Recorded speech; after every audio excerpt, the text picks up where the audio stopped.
It is very much on my desk, and this is something I've thought about every day since that terrible tragedy happened. It's been almost 3 weeks now, but I'm very much alive to knowing that we really need to think carefully about how we help all the victims, their families, their friends, but also look to the longer term about recovery, and we learn all the right lessons from this. Why did it take so long to fill the immediate void afterwards of need in every dimension? I think that is one of the lessons to learn from this terrible tragedy. I think what is clear, certainly at the moment that this tragedy unfolded, I think a lot more was expected of everyone, including, of course, the local authority. I think it's fair to say that this kind of tragedy on this scale would overwhelm any local authority, but despite that, I think the reaction on the ground was lacking. I think it took a while for both central government with other local authorities in the area and what's called the so-called London Resilience Plan for all of that come together. So the Prime Minister was quite right early on to say that it wasn't a good enough reaction. A lot has changed since then, but there's still so much more work to be done. We're bound to look immediately at Kensington Chelsea Council itself. Now they're reconfiguring themselves, they've got a new leader, but the residents are saying, look, this is just shifting the deck chairs around. Why are you convinced that it has to be the same authority, the same councillors to resolve what's going on now that were there when the whole thing was developed?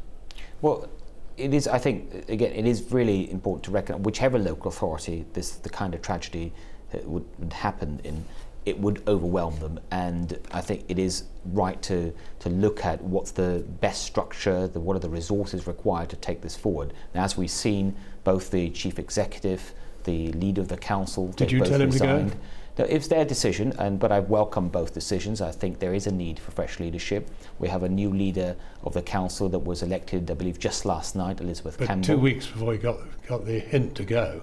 Well, I'm focusing on the new leadership, but also working with them. I want to work with them to make sure that they have the resources that are necessary. That's not just financial resources, but the expertise that's required. The new leader that's in place, I spoke to her just this morning, and I've already started discussing how we can work together and what measures need to be taken. I will be saying more about that in the coming days, but it is important that both the council recognises and that local people note as well that we do need a new, fresh approach from that council, especially when the recovery effort eventually will transfer to the council. We're not there yet, but by the time it does, we need to make sure that that council is fully prepared. But the residents feel that just exactly the same people who took decisions in the past, I mean, the development within Kensington Chelsea is described by quite a lot of people as, frankly, the Wild West, and the question of social housing was a mere add-on. Well, the residents, they have a very low image of the council. I absolutely understand that. I've met many of the residents myself. I've met their family, their friends numerous times. And there was a terrible disconnect between the council and the tower. They seem to have known nothing about the tower. Well, it certainly seems that there was some serious issues about how they interacted with the local community, also how the tenant management organisation worked with the residents of Grenfell Tower and of neighbouring properties as well. So there are going to be so many lessons to learn from this, but I'm determined that we don't just get this right for those residents that need us right now, their families and their friends, and we do everything we can following this tragedy, but we also learn the wider lessons, not just for Kensington and Chelsea, but across the country, and see what more we need to do. Now, I want to put this sensitively, but you have an inquiry. It's headed by a respected retired judge. He said very much that he's going to look at how the fire started, why it spread, and how it can be prevented again. And he may add on other things as well. But the residents again feel that this is a upper middle class white man, probably never been on a housing estate until he came the other day to visit them. Why didn't you go for somebody who perhaps might even mirror you? Born in Rochdale, gone right to the top, perfectly aware of how people live, and perhaps much better at connecting with them. Well, I think the first thing is with the process is that whenever there is an independent, and rightly so, there's an independent full public inquiry under the Public Inquiries Act, the person that leads that inquiry is chosen by the Lord Chief Justice. And so that's a process I think we have to respect, because we do want this to be independent. It has to be judge-driven. I think you want a judge at the top of this inquiry precisely because you want to be able to compel people to come forward, give evidence, a bit like you would do in a court, so no one can avoid questioning and we can get down to really understanding what fundamentally happened and you can leave no stone unturned. I think everyone would understand the importance of that. Will there be more than one inquiry then, perhaps? I mean, because there are so many issues aside from the fire itself.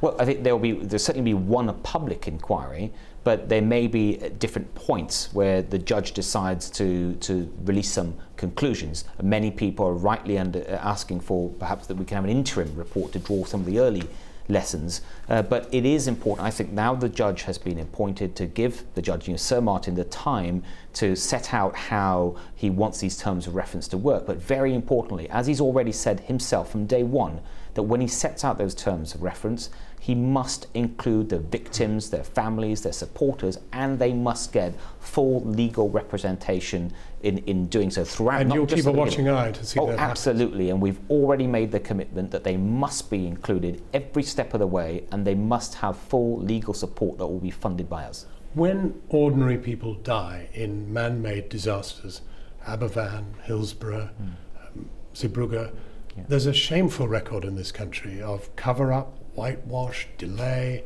I mean, look at the years since Hillsborough, and it's taken this long to get to this point.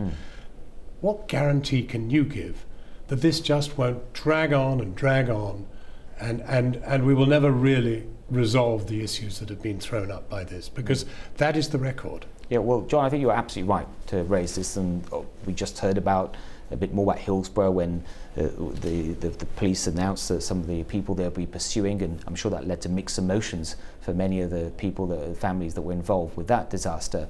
And there are lessons to be learned from all that, and I think the approach with this inquiry from day one has been very open, it's been very transparent. The Prime Minister... But it's also going to be about taking responsibility. It's going to have to be about, sorry, you have to blame us, we accept it, we reckon we went wrong, and here's where we went wrong, and this is where we will change. It absolutely has to be about understanding what went wrong, which organisations, individuals were responsible for those things. I mean, something, let's be very clear, I mean, from day one, I've said this, is that something went massively wrong that night. It was horrific what happened. It should never have happened in a country like ours, one of the richest in the world in the 21st century. That should not be happening. So something has absolutely gone wrong.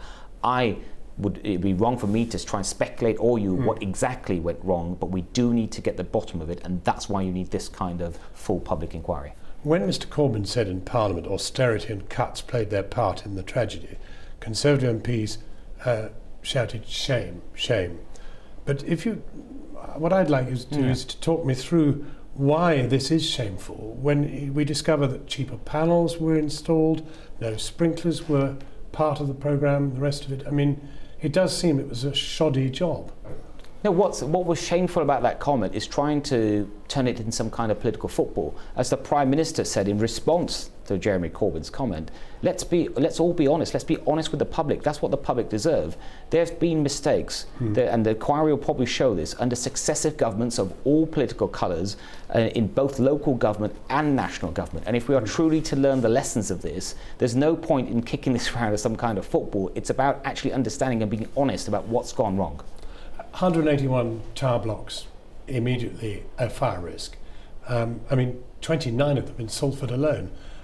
Who's going to pay for them? Who's going to deal with it, and how quickly? And was Camden wrong to remove their people? Because it seems their towers are much the same as anybody else's. Well, 190 as of this morning. Still samples are coming in. But in terms of what happens next, it's very important that as soon as those local authorities and housing associations are informed of having the wrong type of cladding, that they, with their local fire rescue service, they immediately take action. They do whatever is necessary to make those buildings safer. The real issues now are, what is to be done about social housing? Because, I mean, in your manifesto, you talked of a new generation of homes for social rent, a constant supply of new homes for social rent. You going to stand by that? Because the housing minister, just before the election, changed the policy. We do need more homes of every type, including more social homes, more affordable homes. Now, if we look back in the last few years... I'm just talking not affordable, but social housing, the kind of thing that you and I grew up knowing as council housing. Yes. We need more of it. We do need more of it. We need more funded housing. by government. We need more houses built by councils. We need more houses built with by central funds from you. With help from central government, absolutely. Nevertheless, you are talking about new money that we've never really heard about, that you're really going to go for gold in terms of building public housing with public money. We will support councils. If we want the most ambitious councils, I want them to come forward with their plans for more council housing. This is a revolution. And we will work with them. Well, actually, it was in our manifesto. Well, it was in the manifesto just a few weeks ago. Nothing like the terms you've put it. Well, that's now I've got an opportunity to talk about it much more. I welcome it. Policy. Yeah, this is a policy to build more of the homes that we need in this country. What are we talking about in the right places? A million, which is what we're short of. We need a lot more homes each year, whatever type of home that is. We need to be building. We need we've said that we want to see around at least 225 to 275,000 new homes a year. The average over the last 30 years and the successive governments has been around 160,000. So we need a steps change. We've seen a lot of progress over the last few years. Well, I'm going to do everything I can to deliver more homes. I think that was one of the lessons already through the election campaign. It's, I think, one of the things that we will learn from this disaster at Grenfell Tower is that we need to provide more of the right type of homes for everyone in this country.